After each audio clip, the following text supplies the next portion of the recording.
하나님께서는 백성들을 곁에서 날마다 지켜주십니다. 필요한 것들을 공급하시며 구름 기둥과 불 기둥으로 지켜주십니다. 오늘 우리에게 요구되는 것은 바로 신실하신 하나님을 믿고 의지하는 것이 바로 우리에게 요구되어지고 있습니다. 우리 앞에 펼쳐질 수많은 인생의 길에서 반드시 하나님을 기억하시길 바랍니다. 하나님께서는 여전히 우리가 하나님을 의식하지 못한다 할지라도 여전히 우리 곁에 계시면서 우리를 도우시는 분이십니다. 이스라엘 지키신 하나님께서 우리를 지켜주실 것입니다. 온전히 철저하게 하나님 아버지를 신뢰함으로 믿음의 길을 통과하시는 여러분의 삶이 되어서 마지막 때의 승리의 삶, 또 하나님께서 칭찬하는 그런 삶을 살아가시기를 주님의 이름으로 부탁을 드립니다. 기도하겠습니다. 감사하신 아버지 하나님, 오늘 주님께서 말씀을 통하여서 이스라엘 백성들이 여러 가지 악조건 하에서 하나님과 인도자인 모세를 원망하는 그런 모습을 우리는 보게 됩니다. 하나님께서 우리를 죽이려고 하시는구나 라고 이렇게 얘기했지만, 그러나 그 가운데서도 하나님께서는 뜻이 계셔서 그들을 훈련하시고 든든하게 단단하게 만들기 위한 뜻이다라고 하는 것을 우리는 깨닫습니다. 아버지 하나님, 오늘을 살아가는 우리에게도 이스라엘 백성들이 당하였던 이런 고난과 고통이 여러 가지로 임할 때가 있습니다. 그럴 때 우리는 하나님을 원망하고 우리를 이끌어가는 지도자를 원망할 때가 있습니다. 아버지 하나님, 그러나 그런 상황 속에서 하나님께서 우리를 향하신 뜻이 무엇인지를 발견케 하여 주시옵시고, 그 가운데 하나님께서 우리를 향하신 귀하신 인도하심이 있다는 것을 알게 하여 주시옵소서. 그래서 하나님의 귀하신 뜻을 따르며 말씀에 순종하며 나아가는 저들 되게 하여 주시옵시고, 특별히 하나님께서 우리를 행하신 일들을 잊어버리지 않냐고 기억하는 삶을 살게 하여 주시옵소서. 그래서 하나님께서 우리를 대하실 때에 참으로 잘했다 칭찬받는, 우리 인내함을 바라보면서 잘 참았다라고 하시는 그런 말씀을 들을 수 있는 저희들 될 수 있도록 인도해 주시옵소서. 감사드리며 예수님의 이름으로 기도드렸습니다. 아멘. 하나님께서는 이렇게 이스라엘 백성들을 인도해 가시는 것입니다. 여호와께서 애굽 사람을 바다 가운데 엎으셨습니다. 이스라엘은 여호와께서 애굽 사람들이 행하신 그 큰 능력을 보았으므로 여호와를 경외하며 여호와의 종 모세를 이제는 믿게 된 것입니다. 원망했던 백성들을 얼마나 부끄럽겠습니까? 그동안 하나님께서는 능력 없고 우리가 아무 일도 행하지 않으시는 그런 하나님으로 믿어왔는데, 하나님께서 한순간에 애국 군대를 이 홍해 바다에 수장시키는 그런 모습을 보면서 그 하나님을 원망하고 하나님의 명령을 따른 모세를 원망했던 자신들을 바라보면서 얼마나 부끄러웠겠느냐 이거죠. 모세는 이 놀라운 역사적인 그리고 기적적인 현장을 보면서 하나님을 찬양합니다. 15장 1, 2절 보니까 내가 여호와를 찬송하리니 그는 높고 연하우시며 말과 그 탄자를 바다에 던지셨습니다. 여호와는 나의 힘이요 노래시며 나의 구원이시로다. 그는 나의 하나님이신 내가 그를 찬송하리로다. 내가 하나님 아버지시니 내 아버지 하나님이시니 그는 나는 그를 높이리로다. 이 모세의 노래소리에 무엇이 담겨 있느냐?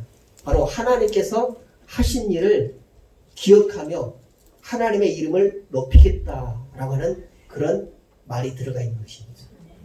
오늘 우리가 2020년도에 새롭게 표현을 만들고 우리는 이 표현대로 살겠다라고 지난주에 다짐을 했습니다. 우리는 늘 우리의 필요만 구하는 그런 삶을 살았다면, 이제는 하나님께서 우리를 인도해 내시고 하나님께서 우리를 위해서 행하신 일들을 기억하면서 하나님의 이름을 높이고 하나님을 찬양하는 삶을 살아가야 한다는 것이죠. 이것이 바로 하나님의 마음이고 하나님의 뜻이라는 것입니다. 그래서 오늘 구름 기둥과 불 기둥으로 이스라엘 백성들을 인도해 내시는 그 하나님의 인도하심을 동시에 오늘 우리의 삶 속에서 하나님께서는 그렇게 인도해 가신다는 것입니다. 우리는 우둔해서 우리의 앞길을 알 수가 없고 우리의 미래를 알 수 없지만, 우리를 사랑하시는 하나님께서는 여전히 우리를 사랑하시고 우리를 관심 갖게 바라보시면서 우리의 길을 인도해 가신다는 것입니다. 두 번째로 하늘 양식과 강약길을 통과할 수 있도록 인도하시는 하나님의 그 인도하심을 보게 됩니다. 모세는 호해를 건넌 이스라엘 백성들을 인도해서 수르 광야로 인도해 나갑니다. 그런데 그곳에서 또 문제가 발생이 되죠. 3일 길을 걸었는데 물을 발견할 수가 없습니다. 3일 동안 물을 마시지 못하면서 걸었다라고 생각을 해보십시오. 얼마나 목이 가라겠습니까? 얼마나 힘들었겠습니까? 그러다가 그들은 한 곳에서 물을 발견합니다. 오아시스를 발견합니다. 하지만 그 물을 마셨더니 도무지 목으로 넘어가지 않는 쓴물을 만난 것이죠. 그래서 그곳 이름을 쓰다라고 하는 뜻의 마라라고 불렀습니다. 도무지 목으로 넘길 수 없는 그를 만났던 것이죠. 이것이 물이 없으면 샤워를 못하고 또 빨래를 못하고 화장실도 못 가는 그런 사치스러운 불만이 아니었어요. 물을 못 마시니까 사람이 죽어갈 수밖에 없습니다. 생명에 왔다 갔다 하는 그런 상황이 되고 말았다는 것입니다. 얼마나 힘들고 괴로운 일입니까? 어른들은 어찌어찌 참을 수 있다고 해봅시다. 그러나 어린아이들 또 나이가 많은 노인들은 참을 수가 없는 그런 상황이 되어버리고 마는 것입니다. 아이들의 모습을 바라보는 그 부모들의 심정은 어떻겠습니까? 그런데 3일 만에 구한 물이라고는 해보니까 써서 먹지 못할 그런 물이었다는 것이죠. 그러니 또다시 원망이 터져 나올 수밖에 없다라는 것입니다. 보통 때도 툭하면 원망하는 백성들인데 이런 고통과 역경 앞에서 얼마나 모세를 향해서 원망의 소리를 냈겠습니까? 이 문제를 놓고 모세가 다시금 하나님께 부르짖었습니다. 그랬더니 하나님께서는 한 나무를 가리키십니다. 그 나무 가지를 꺾어서 던지라는 것이죠. 그대로 했습니다. 그랬더니 그 물이 달게 변했다라고 하는 것을 바로 성경은 증거해 주고 있습니다. 이처럼 하나님께서는 광야길에서 이스라엘 백성들을 어려움을 돌보셨습니다. 그들의 필요를 따라 하나님의 능력의 손을 펴셔서 생명을 보존하게 하신 것입니다. 그런데 물 문제가 해결되니까 또 더 큰 문제가 발생합니다. 출애굽이 한 달 정도 됐습니다. 그 이제 애굽에서 만들어왔던 그 무교병 재료들이 다 떨어져 가죠. 먹을 것이 없어지니까 또다시 불평이 나옵니다. 이스라엘 자손들은 모세와 아론을 향해서 원망을 합니다. 16장 3절에서 이렇게 말씀해요. 우리가 애굽 땅에서 고기 가마 곁에 앉아서 있던 때와 떡을 배불리 먹던 때에 여호와의 손에 죽었더라면 좋았을 것을 너희가 이 광야로 우리를 인도해 내어서 이 온 회중이 줄여 죽게 되는도다. 물이 없으면 물이 없다라고, 물이 쓰면 쓰다라고 불평합니다. 그런데 이제 먹을 것이 없다라고 불평하죠. 그러면서 뭐라고 합니까? 애굽에서는 비록 종살이를 했지만 그들이 먹고 남은 그 부스러기를 먹어도 좋았더라는 것이죠. 부뚜막에서 얻어먹는 그것도 참 좋았더라 라고 이렇게 얘기를 하고 있는 것입니다. 그러면서 그곳에서 차라리 하나님께서 우리에게 재앙을 주셔서 그곳에서 죽었더라면 더 좋았을 것이다. 여러분, 이런 이스라엘 백성들의 하소연이 우리의 삶에서도 가끔 나오기 하죠. 차라리 죽었으면 좋겠다. 이것이 바로 이스라엘 백성들의 아우성이었습니다. 어떻게 그런데 이럴 수가 있습니까? 평생 소원이었던 출애굽을 이끌어낸 그 모세, 그를 향해서 이렇게 원망을 할 수가 있겠느냐 이거죠. 그러나 사람 사는 것은 어디나 마찬가지입니다. 사람 사는 것은 늘 불평이 있게 마련이죠. 소통을 잘해도 또 명분있는 일을 해도 옳은 일을 해도 적폐를 청산하는 그런 일을 해도 늘 불평이 있을 수밖에 없다라고 하는 것이 바로 사람 사는 동네에 일어나는 일인 것입니다. 인간에게는 불편함은 잠시고 또 참고 멀리 바라보면 하나님의 은혜가 있음에도 불구하고 그 멀리 바라보는 것이 참으로 어렵다라고 이렇게 여겨집니다. 하나님의 일하심을 기다리는 그 인내심이 너무나도 부족한 것이 바로 우리 부족한 인간의 모습이라는 것이죠. 안타깝게도 우리도 예외는 아닙니다. 소시민들에게 자신의 피부에 와닿는 그런 경제적인 것이 다 전부인 것처럼 느껴지기도 하는 것이죠. 그러나 여호와께서 모세에게 말씀하십니다. 보라, 내가 너희를 위하여 하늘에서 양식을 내리니 백성이 나아가 일용할 것을 날마다 거둘 것이니라. 이같이 하여 그들이 내 율법을 준행하나 아니하나 내가 시험하리라. 말씀입니다. 우리가 잘 알고 있는 만나를 내려주시는 그 사건이겠죠. 그렇게 먹을 것이 없다라고 아우성치는 이스라엘 백성들에게 만나를 내리시면서 너희가 내 말을 지키나 안 지키나 시험하여 보겠다라고 이렇게 말씀하십니다. 오늘 하나님께서는 백성들을 먹을 것까지 챙겨주십니다. 이것은 바로 하늘 양식을 내려주겠다는 놀라운 약속인 것입니다. 모세와 아론이 온 이스라엘 백성들에게 외칩니다. 저녁에는 너희에게 고기를 주어 먹이시고 아침에는 떡으로 배불리시니 이런 여호와가 자기를 향하여 너희를 원망하는 그 말을 들으셨습니다. 우리가 누구냐? 너희의 원망은 우리를 향하여 함이 아니라 여호와를 향하여 함이니라. 모세와 아론을 향해서 원망하지만 결국 그 원망은 하나님께 원망하는 것이다 라고 이렇게 말씀하고 있는 것입니다. 그래서 하나님께서는 그런 원망을 들으시면서 그들을 징계해야 되는데 징계가 아니라 오히려 그들이 원망하는 그 내용을 다 들어주신다는 것입니다. 낮에는 아침에는 떡으로 밤에는 고기로 그들을 배부르게 해주실 것이다 라고 말씀하십니다. 그래서 모세는 이스라엘 백성들에게 각 사람의 수요대로 먹을 만큼만 거두라 이렇게 말씀해요. 이거 바로 하나님께서 시험하시는 그런 내용입니다. 욕심을 부리는지 아니면 부리는지 시험하시겠다는 거죠. 그러나 결국 이스라엘 백성들 일부는 오늘은 내가 일하러 가니 오늘 마음껏 거둬서 내일 것까지 가득 거둬서 내일은 좀 편안하게 늦잠을 자고 싶다라고 하는 그런 마음을 가진 사람들이 있었다는 것입니다. 그래서 오늘 분량이 아니라 내일 분량까지 2배로 거둬오는 사람들이 있었어요. 근데 하나님께서는 그것을 그냥 내버려 두지 아니하시고 오늘 분량만 그대로 먹게 하고 내일 분량으로 남겨놓으면 그것은 다 썩어서 못 먹게 만드시는 것이 바로 하나님의 뜻이었던 것입니다.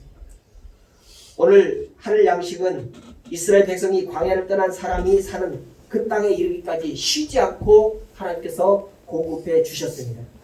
계속적으로 40년 동안이나 그렇게 이스라엘 백성들이 광야에서 길쌈하지 아니하고 농사 짓지 않았음에도 불구하고 그들은 굶주리지 않았다라고 하는 것입니다. 결국 하나님께서는 원망과 불평을 하지만 그러나 그 백성들을 향하여서도 여전히 인도해 가시는 그 하나님의 인도하심을 우리는 보게 되죠. 그런데 오늘 4절을 보니까 독수리 날개로 업어 인도하신다라고 하는 그런 표현이 있어요. 그래서 하나님께서는 우리를 어떻게 인도해 가시는가? 먹고 마시는 문제가 해결된 후에 또 다른 문제가 생겼습니다. 아말렉 군대가 이스라엘을 습격했습니다. 그들이 얼마나 놀랐겠습니까? 그들은 전혀 전쟁 연습이 되어 있지 않습니다. 전쟁을 한 번도 해보지 않았습니다. 그런데 그들이 바로 아말렉이라고 하는 군대를 만나고 그들과 싸워야만 했다는 것이죠. 하나님께서는 이제 지금까지는 하나님께서 원망을 들으면서도 불평 불만을 들으면서 직접적으로 전부 다 하나님께서 일하셨습니다. 그런데 오늘 아말렉을 만난 이 이스라엘 백성들에게는 너희가 싸우라 이렇게 말씀하세요. 너희가 직접 싸우라는 것입니다. 여러분 지금까지 한 번도 싸워본 경험이 없습니다. 싸움을 어떻게 해야 될지도 모르는 그런 백성들에게 너희가 싸우라 라고 이렇게 명령했을 때 그들은 얼마나 떨렸겠습니까? 얼마나 두려웠겠습니까? 그러나 하나님께서 명령하시니 명령을 들 수밖에 없었던 거죠. 모세는 요수아를 세우고 그들 군대 장관 세우고 그에게 아말렉을 향해서 싸우게 만듭니다. 그 자신과 아론과 훌은 신의 산으로 올라갑니다. 그리고 그곳에서 전쟁터를 바라보면서 하나님 앞에 손을 높이 들고 기도합니다. 하나님, 우리는 싸울 재간이 없습니다. 싸운 그런 기술도 없습니다. 이 싸움 우리에게 맡기셨지만 결국은 하나님께서 행하셔야 합니다. 싸움은 하나님의 손에 달려있다 라고 하는 것이 바로 오늘 아말렉과의 싸움에서도 동일하게 여겨진다는 것입니다. 모세는 손을 높이 들고 이스라엘 군대의 군대를 향하여서 승리를 외치면서 기도합니다. 모세의 손이 지쳐서 내려오면 아말렉이 군대가 이스라엘 군대를 이기고, 또 모세가 손을 다시 높이 들면 이스라엘 군대가 아말렉 군대를 이기는 그런 형국이었습니다. 결국 아론과 훌은 모세의 손이 내려오지 않도록 돌 무더기를 쌓고 그 무더기 위에다가 손을 잡고 있는 그런 모습을 보면서 결국 이스라엘 군대가 아말렉 군대를 물리치도록 해주시는 거죠. 하나님께서는 그런 모습을 통해서, 그런 방법을 통해서 여전히 하나님께서 일하고 계시는 것을 이스라엘 백성들에게 보여주고 있는 것입니다. 비록 하나님께서 직접 싸우지는 않으셨지만 대리전으로 싸움을 행하신다라는 것이죠. 영적 전쟁에는 전쟁의 현장과 배후에 반드시 기도가 있어야 한다라는 것을 우리에게 가르쳐 주는 것입니다. 오늘 모세가 직접 나가서 싸워야 하는 그런 상황임에도 불구하고 여호수아에게 전쟁을 맡기고 그는 하나님 앞에 기도하는 그런 모습이 바로 우리의 영적 싸움에서도 기도가 그 영적 싸움의 배후가 되어야 한다라는 것을 우리에게 가르치는 것입니다. 그리고 우리의 삶의 현장에서 또 교회 사역에서 그 기도 사이에 동역이 일어나야 한다라는 것입니다. 우리 열심히 일하는 사람은 열심히 일해야 될 것이고, 또 그렇지 못하는 사람은 그들이 일할 수 있도록 기도에 힘써야 한다는 것입니다. 산 위의 지도자 모세, 그의 기도에 동력하는 아론과 훌, 전쟁터의 지도자 여호수아, 그리고 그와 함께하는 모든 병사들, 이 모두가 다 협력하여서 여호와 니시가 이루어지게 되는 것입니다. 우리 교회 공동체도 영적 전쟁을 여호와 니시로 이룰 수 있도록 해야 됩니다. 앞에서 일하는 일꾼들과 뒤에서 기도하는 기도자, 그리고 그의 동력자들이 함께하는 것이 바로 우리 교회 공동체가 되어야 한다는 것입니다. 힘들고 어려운 광야길을 통과한 지 3개월이 됐을 때 이스라엘 백성들은 신의 광야에 도착합니다. 그들 신의 광야에 있는 산 앞에 장막을 쳤습니다. 앞서 출애굽기 3장에서 하나님께서 모세를 부르시고 내가 그 백성을 애굽에서 인도하여 낸 후에 너희가 이 산에서 하나님을 섬기리니 이것이 내가 너를 보낸 증거니라 라고 이렇게 하셨던, 약속하셨던 그 약속이 바로 오늘 이루어지는 것입니다. 예수님께서 모세가 하셨던 그 약속을 19장에서 이루시면서 그 신실성을 바탕으로 다시 언약을 맺고 있는 것이 바로 오늘 본문의 말씀인 것이죠. 이렇게 볼 때 하나님으로부터 오는 복들은 하나님의 일방적인 사랑으로 값없이 주시는 은혜로 말미암아서 우리에게 주어지는 것이다 라고 이렇게 생각되어집니다. 하나님께서는 이스라엘 위하여서 자신이 어떤 일을 하셨는지 상기시킵니다. 오늘 말씀을 보니까 4절에 애굽 사람에게 어떻게 행하였음과 내가 어떻게 독수리 날개로 너희를 업어 내게로 인도하였음을 너희가 보았느니라 이렇게 말씀해요.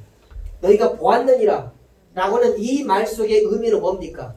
기억하라고 하는 것입니다. 내가 어떻게 너희를 인도해냈는지 잊어버리지 말고 늘 기억하면서 살아가라고 하는 말씀인 것이죠. 그래서 우리는 하나님이 하신 일을 기억하는 삶을 살겠다라고 이렇게 표현을 정했던 것입니다.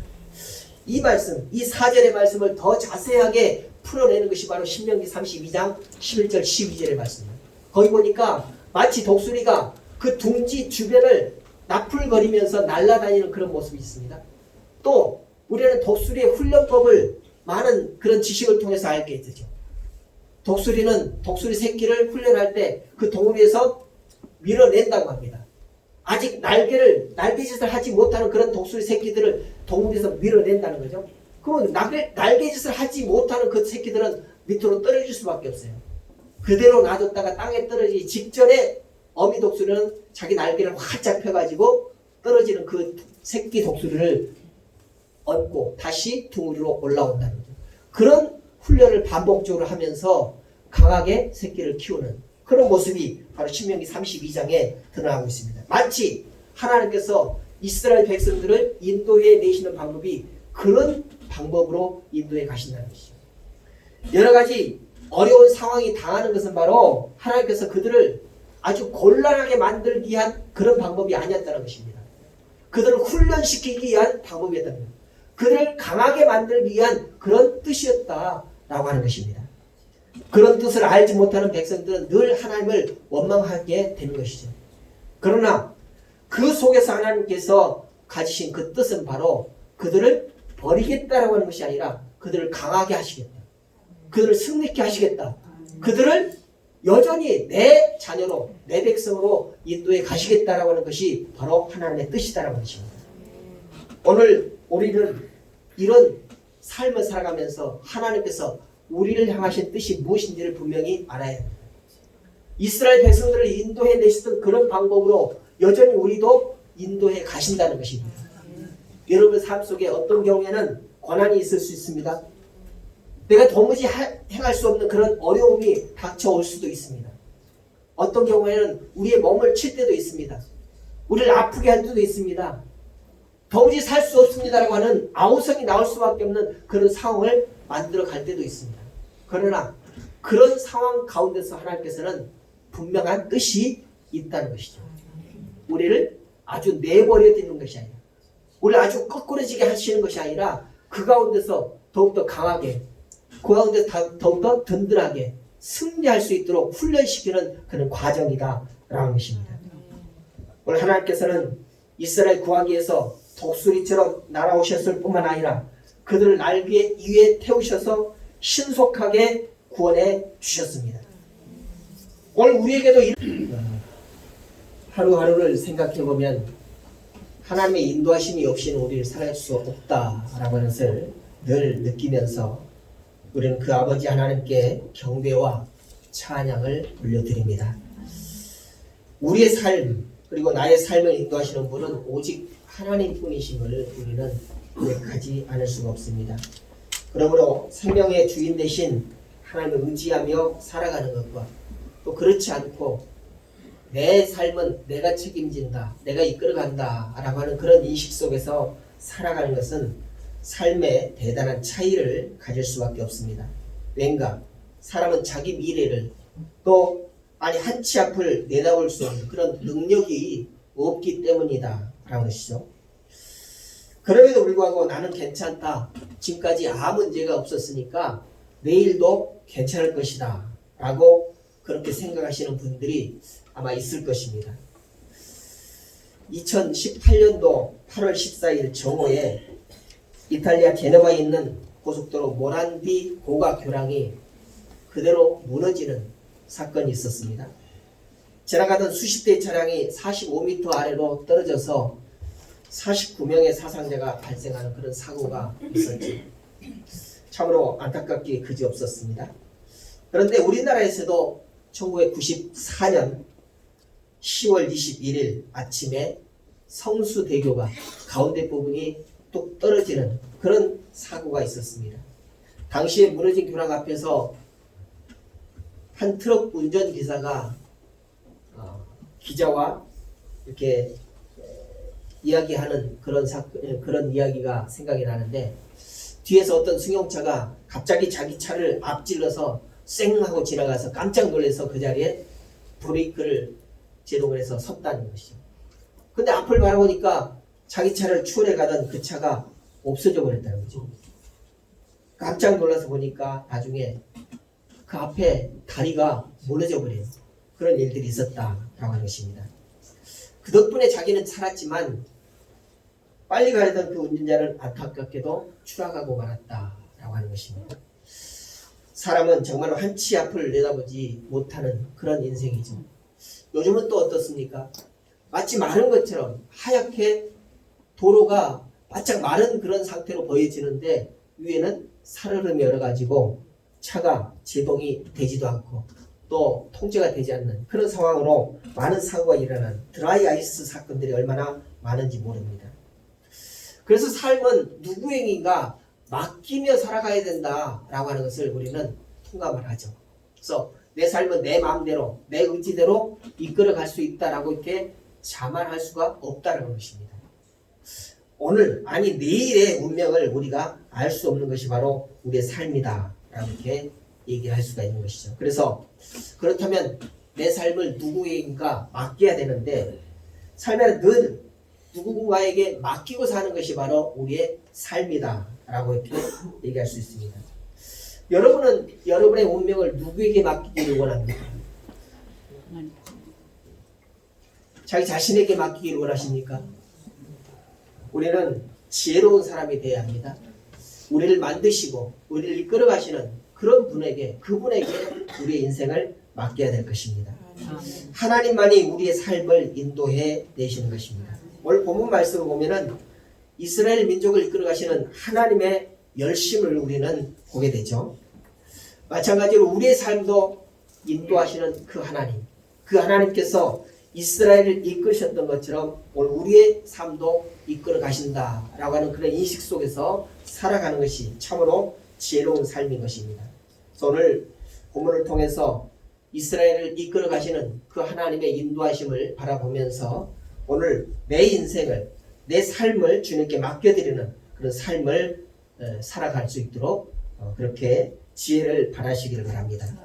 첫 번째로 구름 기둥과 불 기둥으로 인도하시는 하나님을 우리는 볼 수가 있습니다. 누룩 없는 떡, 다시 말해서 무교병이라고 하는 그 떡으로, 고난의 떡으로 유월절 식사를 마친 히브리 민족은 모세의 출발 신호에 따라서 애굽에서 그동안 430년 동안을 살아왔던 그 애굽을 떠났습니다. 이로써 헤아릴 수 없는 수의 민족이 길을 떠나는 것이죠. 대이동이 시작되어집니다. 그들은 자기가 생각하고 있었던 것, 또 자기가 익숙했던 그런 모든 삶의 행동들을 멈추고 오직 한 가지 행동을 하고 있었습니다. 하나님께서 보내신 인도자 모세를 따라가는 그런 행렬이었죠. 이 모습은 마치 국제시장의 영화 한 장면처럼 보여지기도 했습니다. 영화를 보지 못했다면 아마 병아리, 엄마 닭을 따라가는 병아리의 모습, 그런 모습으로 엄마가 가는 그 길을 졸졸졸 따라가는 것처럼 마치 모세가 앞길을 가면은 그 뒤를 따라가는 그런 형국이었다라고 이렇게 보여지는 것이죠. 모든 백성은 모세만을 따라갔습니다. 모세가 출발하면 모두 출발했고, 모세가 멈췄으면 모든 민족이 멈춰섰습니다. 그 민족의 대이동은 방향이 바로 홍해를 향하여서 나갔습니다. 그들은 가나안 땅을 향해서 나갔습니다. 그런데 그들이 홍해를 지나서 가나안 땅을 향해서 나가기 위해서는 왕의 대로라고 하는 그 길이 있었습니다. 그 길은 넓고 편한 길이었습니다. 그러나 하나님께서는 모세를 통해서 이스라엘 백성들을 인도하실 때 그 왕의 도로를 통하지 않았습니다. 광야길을 통했다라고 이렇게 성경은 우리에게 증거해 주고 있습니다. 그래서 바닷길을 통해서 빙 돌아서 가나안을 향하여서 나갔다는 것입니다. 이것이 바로 모세를 통해서 인도해 나아가는 이스라엘 민족들의 행로였습니다. 블레셋 사람들이 가로지는 그 땅을, 그 길을 가려서 가는 길이라면 아마 1주 내지 2주, 또 더 느리게 간다면 한 달이나 2달 정도면 가나안 땅에 도달할 수 있는 그런 길이었습니다. 그런데 그 길을 하나님께서 인도하시지 아니하고 다른 길을 인도했다라고 하시죠. 그래서 그 길을 왜 왕의 대로를 통하지 않았는가 봤더니 그 길을 가게 되면은 블레셋과의 전쟁을 피해야 된다는 것입니다. 그래서 그 전쟁 연습이 되어 있지 아니하고 연약하게 그지없는 히브리 민족이 블레셋과 전쟁을 하게 된다면 그들은 겁을 먹고 다시 애굽으로 돌아가려고 하는 그런 마음을 먹기 때문에 그 길을 가지 않았다라고 성경은 증거하고 있습니다. 그래서 광야길을 가게 되는데 광야길은 말 그대로 험난한 길이었습니다. 거기는 아무것도 없었습니다. 피할 곳도 없었습니다. 하지만 하나님께서는 이 험한 광야길에서 히브리 민족과 동행하면서 놀라운 은혜를 베풀어 주셨습니다. 출애굽기 13장 21절에 보니까 이렇게 말씀합니다. 여호와께서 그들 앞에서 가시며 낮에는 구름 기둥으로 그들의 길을 인도하시고 밤에는 불 기둥을 그들에게 비추사 낮이나 밤이나 진행하게 하시니, 이렇게 말씀합니다.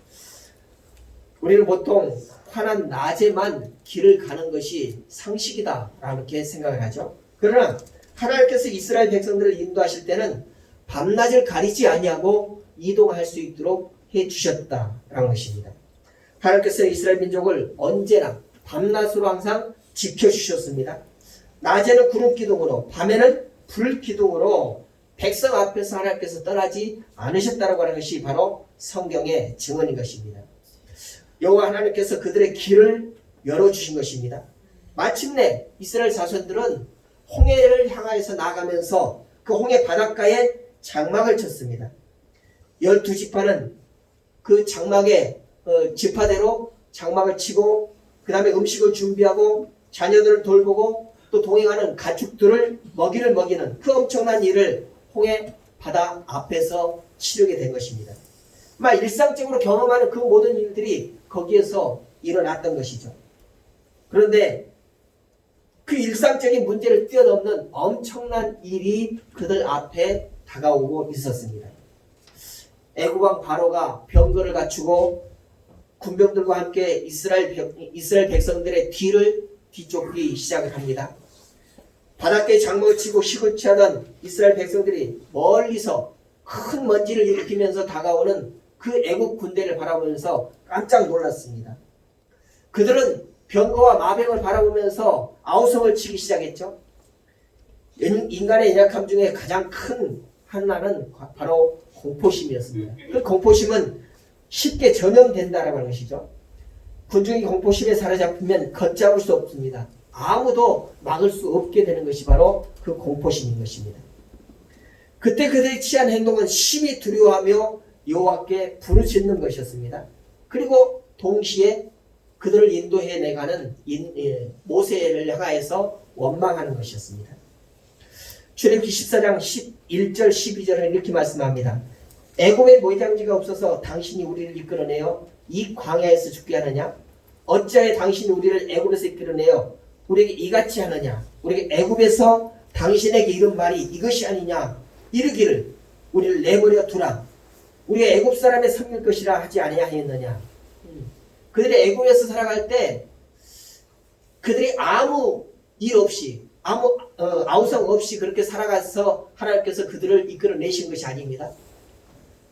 출애굽기 13장을 보면 그들이 하나님을 향하여서 부르짖었다 그랬어요. 더 이상 이렇게 살아갈 수 없습니다.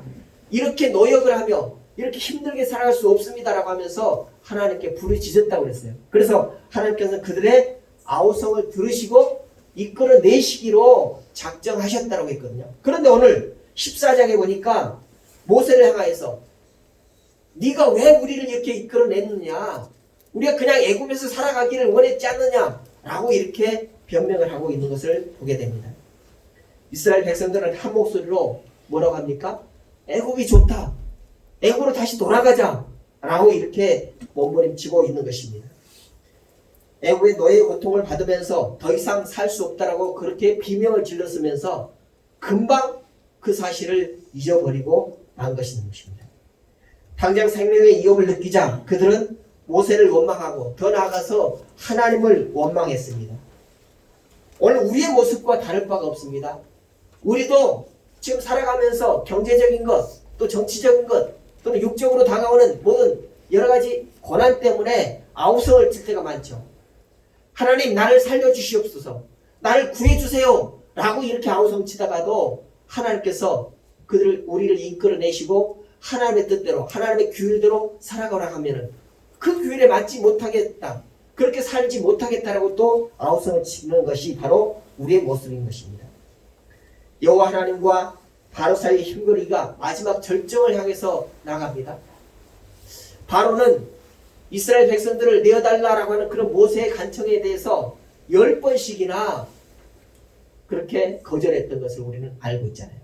근데 하나님께서 여러 가지 재앙을 통해서 그 바로에게 재앙을 내리셔서 결국은 이스라엘 백성들을 내어줌이 되었는데, 오늘 그 절정으로 치닫는 그 과정에서 이 백성들은 두렵고 떨리고 민망한 그런 모습을 보이고 있습니다.